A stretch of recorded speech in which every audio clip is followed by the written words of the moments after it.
এই আনন্দ শোভাযাত্রা মঙ্গল শোভাযাত্রার মাঝে আমি সেদিন আপনারা ছিলেন, একটাকে দুটো ইয়েতে আমার বক্তব্যটাকে টুইস্ট করে বলা হয়েছে। বক্তব্যের মানে নৈতিক দিকগুলো কি?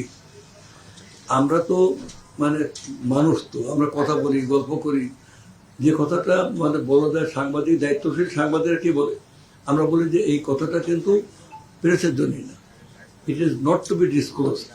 হ্যাঁ, এটা বিটুইন ইয়ার মেয়ার কথা বলি, এরকম অনেক কথা থাকে। এখন এখানে অনৈতিক দিকটা হলো যে সেই কথাটাকে ধরে নিয়ে আমি ছাপাই দিলাম, মানে একটা লোকের ছোট করলাম।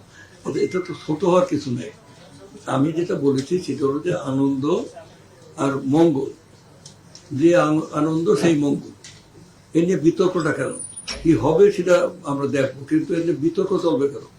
কেউ আছে একবার আঁকড়ে ধরে যে আমরা মঙ্গলই হতে হবে, কেবল আনন্দই থাকতে হবে, আনন্দ আর মঙ্গল। হ্যাঁ, মানে গানটা আমি ভুলে দেখব কি, মঙ্গল আলোকে নাকি আনন্দ আনন্দ লোকে মঙ্গল আলোকে, একই গানের ভিতরে রবীন্দ্রসঙ্গীত, আনন্দ লোকে মঙ্গল আলোকে। তা আনন্দ আর মঙ্গলটা কি?